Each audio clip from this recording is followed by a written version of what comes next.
সকাল ৯টা নিউজে সবাইকে আমন্ত্রণ। সাথে আছে আমি নাফিস আব্দুল্লাহ।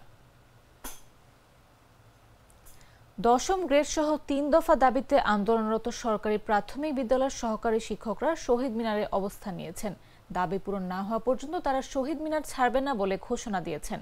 শনিবার রাতে কেন্দ্রীয় শহীদ মিনার ঘুরে দেখা যায় শিক্ষকরা সঙ্গে আনা পলিথিন, মাদুর ও বিছানার চাদর বিছিয়ে খোলা আকাশের নিচে শুয়ে আছেন।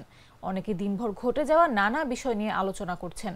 অনেকে আবার ক্লান্ত শ্রান্ত শরীর এলিয়ে ঘুমিয়ে পড়েছেন।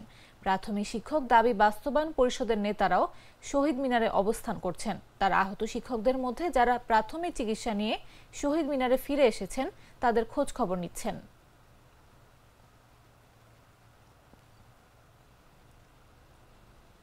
বিএনপির চেয়ারপারসন খালেদা জিয়ার উপদেষ্টা আবুল খায়ের ভূঁইয়া বলেছেন, আমরা শান্তিপূর্ণ উপায়ে রাজনৈতিক সহাবস্থান চাই। শনিবার সন্ধ্যায় লক্ষ্মীপুরের ৭ নভেম্বর বিপ্লব ও সংহতি দিবস উপলক্ষে আয়োজিত গণসংহতি সমাবেশে তিনি এ কথা বলেন।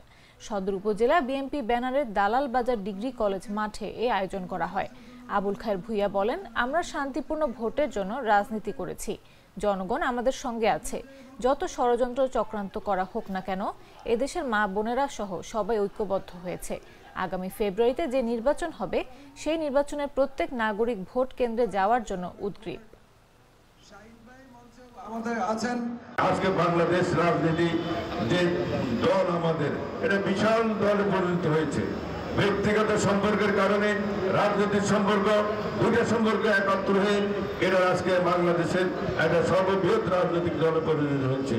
আমরা শান্তিপূর্ণ উপায়ে রাজনৈতিক সহাবস্থান চাই। শান্তিপূর্ণ উপায়ে আমরা ভোটের জন্য রাজনীতি করেছি। হাসিনা ফ্যাসিস্ট আমার নেত্রী বেগম খালেদা জিয়া বিনা অপরাধে বিনা কারণে তাকে দীর্ঘদিন কারাগারে অন্তরাল রাখিয়ে সেখানে সব প্রয়োজনের মাধ্যমে হত্যার চেষ্টা করা হয়েছিল। আমার নেতা তারেক রহমানের উপর নির্যাতন করা হয়েছে, তাকে হত্যার চেষ্টা করা হয়েছে। আল্লাহর অশেষ রহমত, তিনি বেঁচে গিয়েছেন।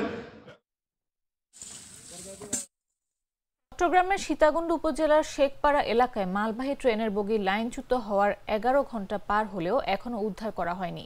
শনিবার দিনগত রাত 4টার দিকে চট্টগ্রাম থেকে ঢাকাগামী মালবাহী ট্রেন শেখপাড়া এলাকায় পৌঁছালে ট্রেনের 3টি বগি লাইনচ্যুত হয়। স্থানীয় সূত্রে জানা গেছে, ঢাকাগামী ট্রেনটি সীতাকুণ্ড রেল স্টেশন থেকে শেখপাড়া রেল ক্রসিং এর মধ্যবর্তী অংশে 2টি কন্টেইনার এবং একটি বগি ফেলেই চলে যায়। এর মধ্যে একটি কন্টেইনার রেল লাইনের বাইরে চলে যায়। দুর্ঘটনার কারণে রেল লাইনে ব্যাপক ক্ষতি হয়েছে। ট্রেনের মূল অংশ পড়ে বড়তাকিয়া রেল স্টেশনে গিয়ে থামে। তবে এই ঘটনায় কোনো হতাহতের ঘটনা ঘটেনি।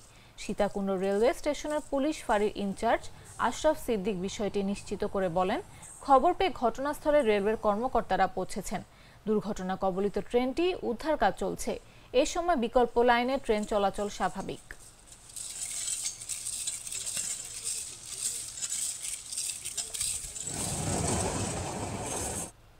রাজবাড়ী জেলা সদর হাসপাতাল সহ 5টি উপজেলার স্বাস্থ্য কমপ্লেক্সে স্বাস্থ্যসেবার মান তলানিতে এসে ঠেকেছে। বিশেষজ্ঞ চিকিৎসক ও জনবল সংকটের কারণে এসব হাসপাতালে এখন কেবল নামমাত্র চিকিৎসা চলছে। আল্ট্রাসাউন্ড থেকে শুরু করে গুরুত্বপূর্ণ কনসালটেন্ট পদগুলো শূন্য থাকায় রোগীরা যথাযথ চিকিৎসা পাচ্ছেন না। আবার রোগ একটু জটিল হলেই ফরিদপুর, কুষ্টিয়া অথবা ঢাকায় রেফার করা হয় রোগীদের। এতে ভোগান্তি বাড়ার পাশাপাশি প্রাণহানির ঝুঁকিও বাড়ছে বহুগুণে।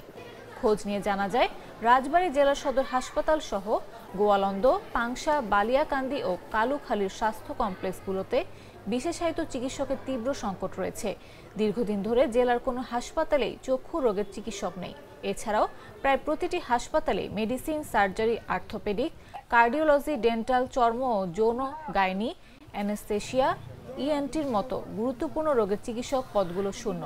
রাজবাড়ী সিভিল সার্জন কার্যালয়ের সূত্র জানিয়েছে, জেলার বিভিন্ন হাসপাতালে 22 জন চিকিৎসক পদায়ন থাকলেও তারা ঢাকা সহ বিভিন্ন স্থানে সংযুক্তিতে রয়েছেন।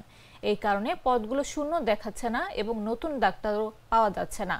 জেলা সদর হাসপাতাল সূত্রে জানা গেছে, 100 শয্যা বিশিষ্ট রাজবাড়ী জেলা সদর হাসপাতালটি জেলার 12 থেকে 14 লাখ মানুষের উন্নত চিকিৎসার একমাত্র ভরসা। কিন্তু এখানে ভয়াবহ চিকিৎসক সংকট বিদ্যমান। তত্ত্বাবধায়ক সহ 43টি চিকিৎসক পদের বিপরীতে বর্তমানে মাত্র 20 জন কর্মরত।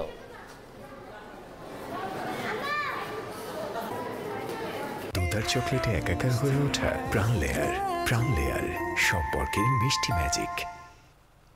টিফিনের টাকা বাঁচিয়ে ২,০০০ অসহায় ও দরিদ্র মানুষের হাতে অর্ধেক দামে খাদ্য সামগ্রী তুলে দিয়েছেন গাইবান্ধার বন্ধন রেসিডেন্সিয়াল মডেল স্কুল অ্যান্ড কলেজের শিক্ষার্থীরা।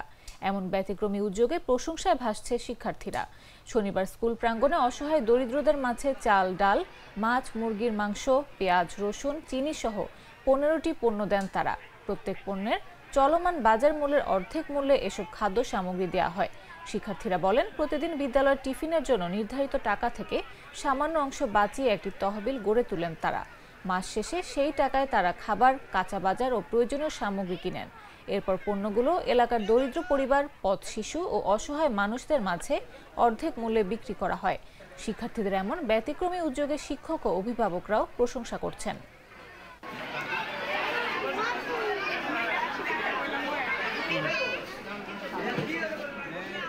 আমি তো মশলা বদলে ফেলেছি, এবার আপনিও বদলে ফেলুন।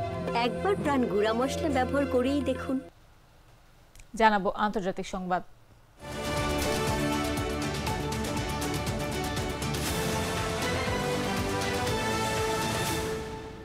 পাকিস্তানে প্রস্তাবিত ২৭তম সাংবিধানিক সংশোধনের বিরুদ্ধে দেশব্যাপী আন্দোলনের ঘোষণা দিয়েছে তেহরিকি তাহফুজ আইনি পাকিস্তান। সরকারি সংশোধনী বিল সিনেটে উপস্থাপনের কয়েক ঘন্টার মধ্যেই জোটটি এ ঘোষণা দেয়। মজলিস ওয়াহাদাতুল মুসলিমিন প্রধান আল্লামা রাজা নাসির আব্বাস এক বিবৃতিতে বলেন, পাকিস্তানের গণতান্ত্রিক প্রতিষ্ঠানগুলো আজ পঙ্গু হয়ে পড়েছে। জাতিকে এখনই ২৭তম সংশোধনের বিরুদ্ধে উঠতে হবে। তিনি অভিযোগ করেন, সরকার এই সংশোধনের মাধ্যমে ক্ষমতাবানদের হাতে আরও বেশি ক্ষমতা তুলে দিতে চায়। পিডব্লিউএম ছাড়াও এই বিরোধী জোটে রয়েছে Pakistan Tehreek e Insaf, Pashtunkhwa Milli Awami party, Balochistan national party Mengal এবং সুন্নি ইত্তেফাক কাউন্সিল। পিকেএমপি প্রধান মাহমুদ খান আচাকজাই জানিয়েছেন, আন্দোলন রোববার রাত থেকে শুরু হবে। তিনি বলেন, রাত থেকে আমাদের স্লোগান হবে, গণতন্ত্র অমর হোক, স্বৈরতন্ত্র ধ্বংস হোক। তৃতীয় স্লোগান হবে, রাজনৈতিক বন্দীদের মুক্তির দাবিতে।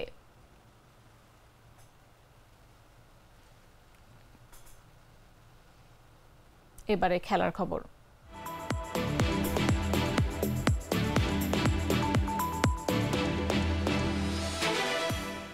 জাতীয় নারী ক্রিকেট দলের সাবেক অধিনায়ক জাহানারা আলম তার নিজের সঙ্গে ঘটে যাওয়া যৌন হয়রানির অভিযোগ তোলার পরই দুদিন আগে বাংলাদেশ ক্রিকেট বোর্ডের পক্ষ থেকে একটি তদন্ত কমিটি গঠন করার ঘোষণা দেওয়া হয়েছিল। যে বিজ্ঞপ্তিতে জানানো হয়েছিল, বিসিবি অভিযোগের বিষয়টি গুরুত্ব দিয়ে দেখছে এবং একটি তদন্ত কমিটি গঠন করবে। ওই কমিটি ১৫ কার্যদিবসের মধ্যে রিপোর্ট দেবে। জাহানারা আলমের পর নারী দলের মধ্যে অস্বস্তিকর পরিবেশ নিয়ে অভিযোগ তুলেছেন আরেক সাবেক অধিনায়ক রুমান আহমেদও।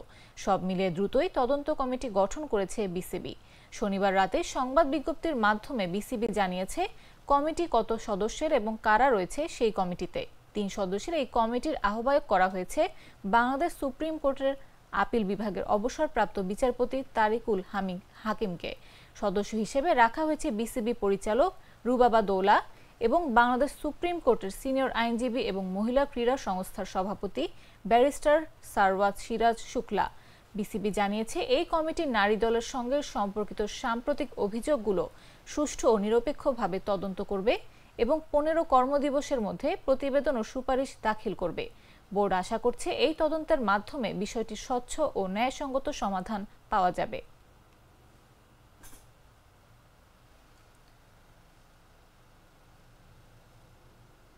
দর্শক, এই ছিল এখনকার মতো। প্রতি মুহূর্তে সর্বশেষ খবর পেতে ভিজিট করুন jagonews24.com, ফলো করুন আমাদের ভেরিফাইড ফেসবুক পেজ এবং সাবস্ক্রাইব করুন জাগো নিউজের ইউটিউব চ্যানেল। এতক্ষণ সাথে থাকার জন্য ধন্যবাদ সবাইকে।